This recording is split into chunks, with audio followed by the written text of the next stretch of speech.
Everyone, we have an incredibly special guest to welcome on the channel today. Jordan, the Wolf of Wall Street, Belfort, 518,000 subscribers. We can see he is absolutely engaged and ready to go here today. We are doing a live sales call review of his most popular video, Jordan Belfort Selling Live. I watched it once. It's really entertaining. And it's also educational as well. And that's ultimately the purpose of this video here today and the reason you should watch until the end as an extra resource for you and your sales job to learn, okay, how does someone else actually approach a sales call? And as someone in myself who's been working in software sales for 3 years, I have a quarterly quota, I close deals, and I have client meetings like this each and every day. So I look forward to breaking down Jordan Belfort and his straight line method. Before we get into the video, I wanted to read some of the comments as they were pretty funny. This guy could sell penny stocks to the wealthiest 1% of Americans. We'll go ahead and drop him a like. Speaking of likes, go ahead and drop a like on this video right now if you're excited for the breakdown. Well, he's a great actor. I've never seen such a good imitation of Leonardo DiCaprio. Ha ha ha, Wolf of Wall Street, the actual movie. The actual movie is actually based off of Jordan Belfort and his life. And I'm sure you knew that. This guy could convince Robinhood to allow free trade of GME. That's pretty funny. This guy could convince me to make a Tesla that runs on gas. Elon Musk, okay, props to you.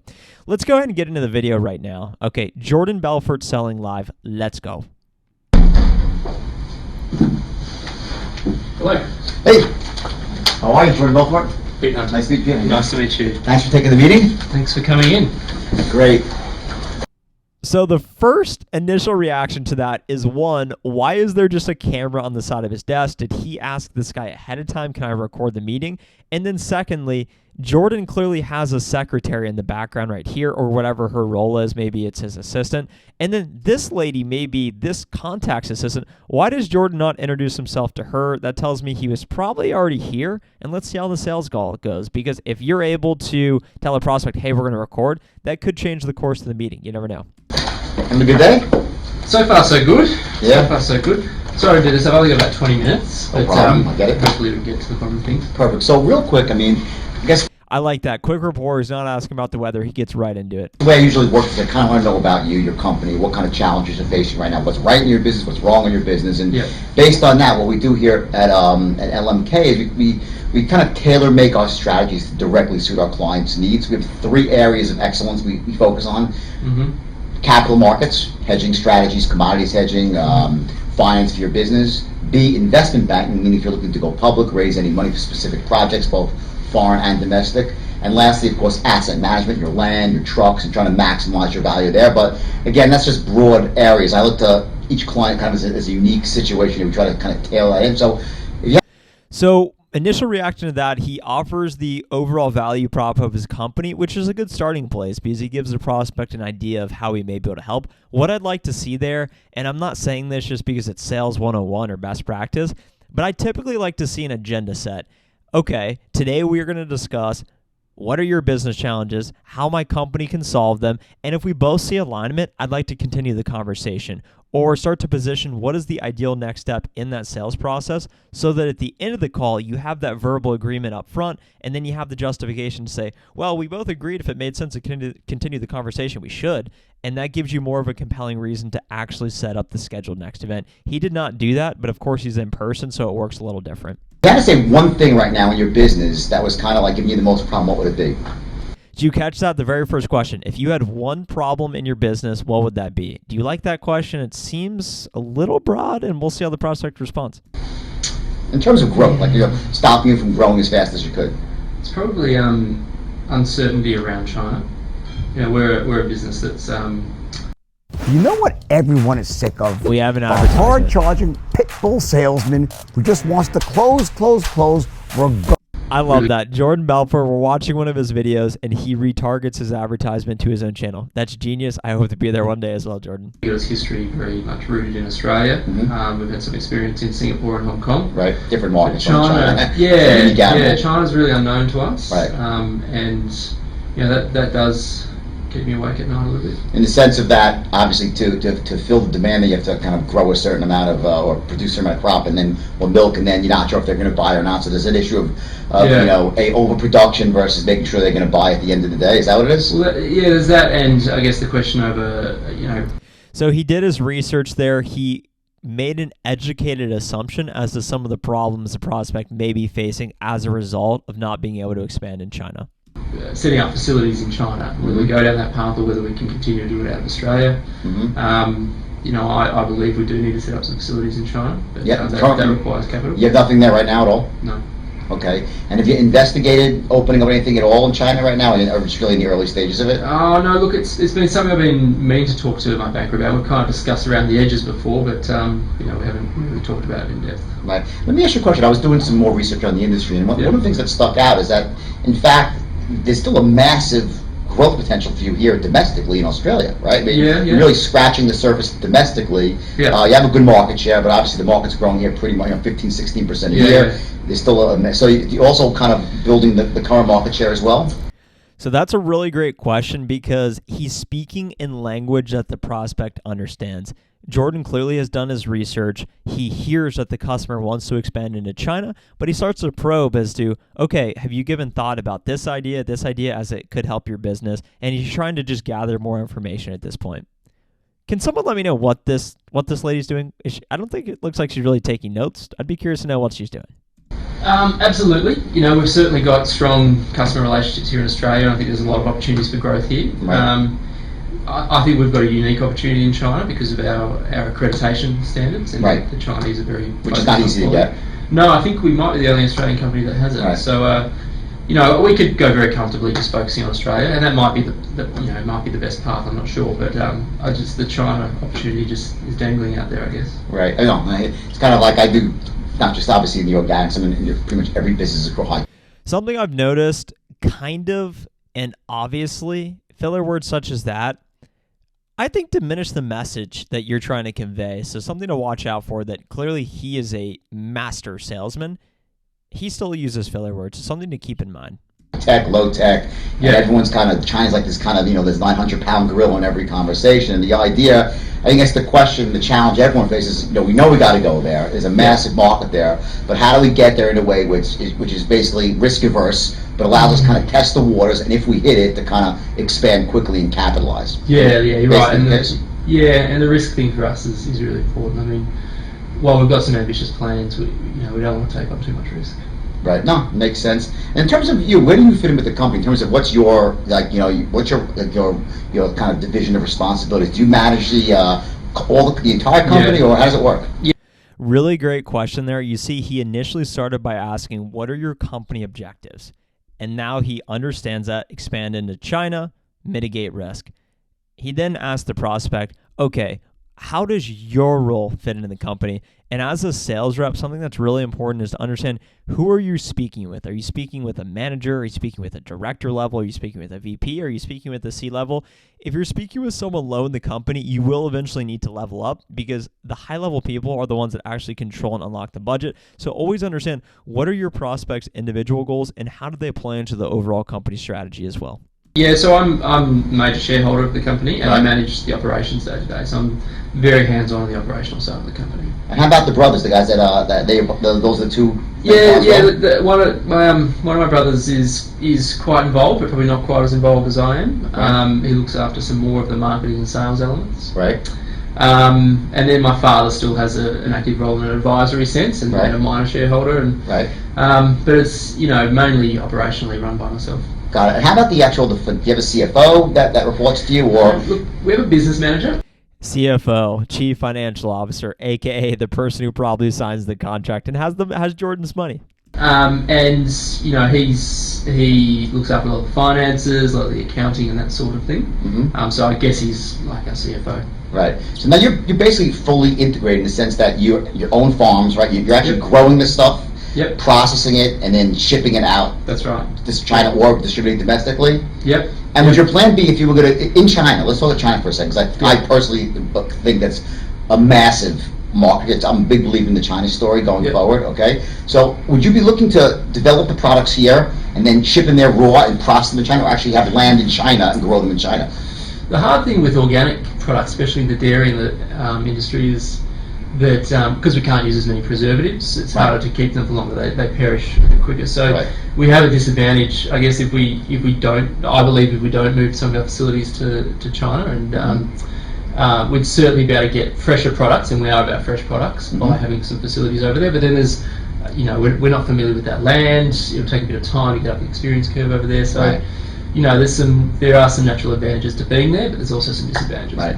Let me ask you a question. Have you guys considered actually trying to partner up with someone that's purchase an existing small producer of organics in China and kind of then use your technology? This way, you have sort of a stable foothold already there, and then grow their business versus trying to start from scratch at all? Look, I've certainly played with the idea. Very cautious about it, just because we're a family business, built a lot on trust. Organics companies don't tend to collaborate all that well. They tend to kind of keep a lot of their secrets to themselves. But I mean, I'm not close to the idea, but I just have some reservations. I mean, the reason I say this is because one of the things that we do, and we specialize in, is we're, as a global merchant banker, we have strategic alliances all over the world, and especially in China. Yeah. So one of the things we could do is actually introduce you to kind of various people along every element of the supply chain, whether it's simply purchasing an organic, concern, or simply, getting you in touch with the right people for trucking, right people for any part of production, and of course distribution. So kind of to help you there, just to kind of put you in touch with the right people operationally, if that would help you kind of make a decision, or at least give you more of a knowledge base to what's really you need to do to get yourself into China without, kind of stumbling and falling on your face. Look, I mean, networks like that will obviously be useful. Right. This idea of getting into a partnership with another company, I'm not sure. I mean, is that the sort of thing you think? No, I mean, listen, here's what I do. I'm a believer in what you weigh all your options, right? I totally get that, like, there's a certain culture that made you guys what you are, right? And one of the great risks about China is it's a very different culture. Okay, so there's two issues that you face when you go to China. Number one, okay, you have to say, well, is my culture going to play well in that country? Because some things that just work here don't work well in China. He's on an absolute roll. I'm sorry to interrupt. I love what he's doing with his hands. I speak a lot with my hands. Let's go ahead and drop a Jordan a like on this video now.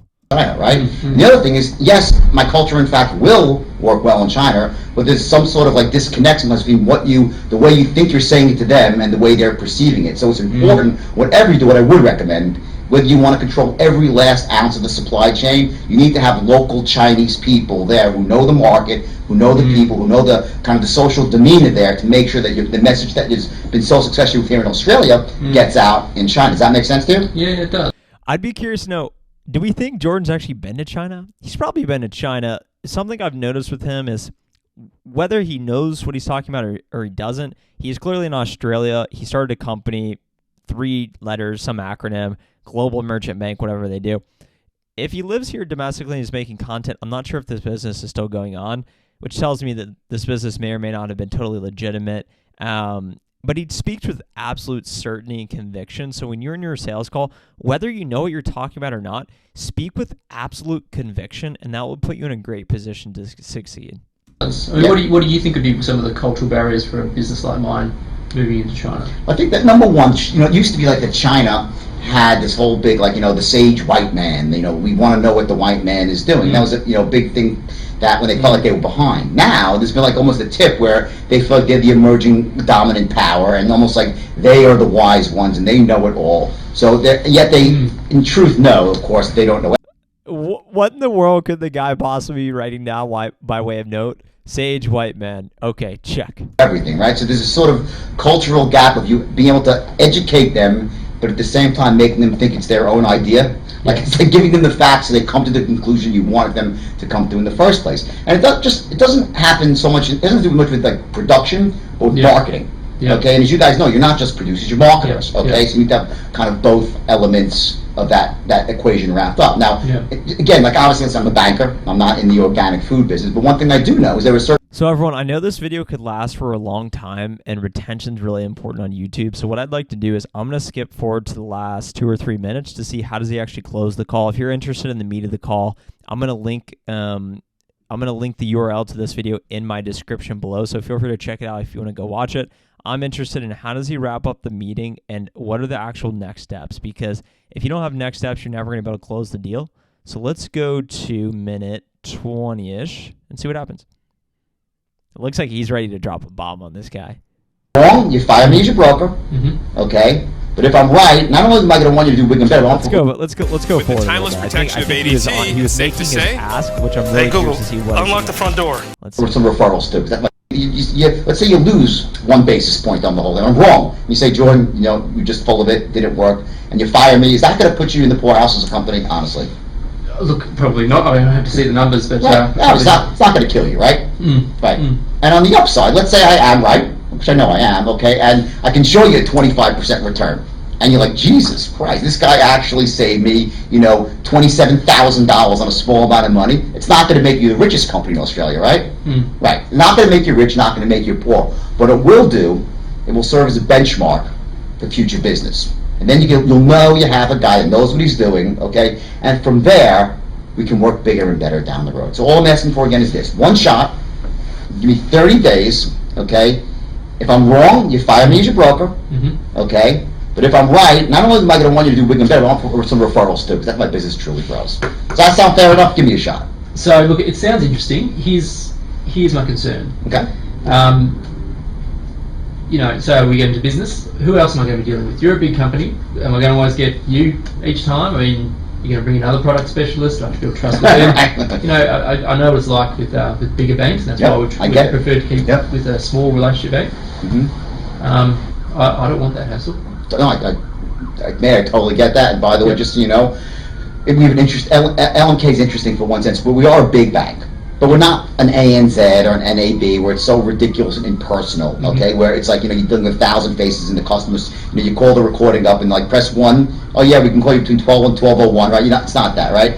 We're a merchant bank, and it's a bit different, which is more like a family banking model, which is why I really believe it fits so well with your business model, or the organics, right? Because we are an older line. We start off, in fact, in the cattle. We actually He still hasn't answered if he will be the main point of contact for the guy or not. start off in commodities. That's why we built our business around commodities, and from there we went into banking as a result of the hedging. Yep. So that's why we're the #1 company about hedging and commodities, which is why I think it's such a perfect fit.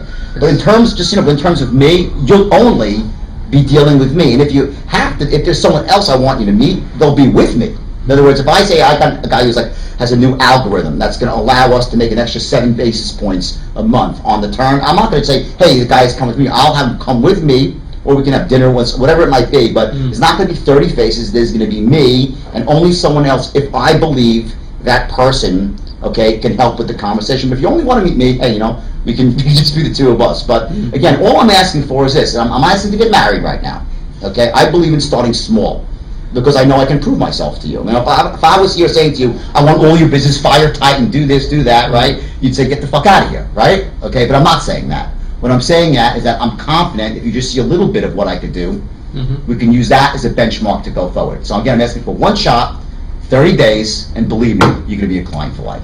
Sound fair enough? Look, I have to see the numbers, but it sounds reasonable. Perfect. So let's open up the account now. And there we go. Okay? Okay? Thank you. I would have just been told about 2 minutes ago. I was just... You did That's a classic straight line sale. It was. Oh, man. Right? It was great. How'd you feel? Okay, so at the end they were almost joking as if that was like a role play. I don't know if that was a real deal. I don't know what, because if I went in to go meet with a customer and then I ended saying, "Oh, that was a classic straight line sale," not sure how that would resonate. But overall, I really liked his execution at the end. There was a lot of bravado, a lot of showmanship there at the end. Not sure how natural of a setting that was versus, was it an organic call? Like, how did that call come about, or was it staged in some way? Ultimately, he probably had to ask for consent in order to actually get the guy there and agree to record the meeting. But ultimately, it was a good call. Let me know what you guys thought below. Jordan Belfort was one of the most requested people on this channel to review a call. That call was 22 minutes, so it was a little tough to review. So if you have any other sales gurus, we've made videos on Grant Cardone recently. That one was great. Dan Locke. And then, we'll find some other great ones. So thanks so much for watching here today. If you enjoyed the video, make sure to drop a like, leave a like, subscribe to the channel for more sales videos. Let me know down in the comments what you thought. What is the straight line sell? What do you think of Jordan Belfort? Have you seen the Wolf of Wall Street movie? And what other gurus would you like to see me review? Have a great rest of the day. Peace.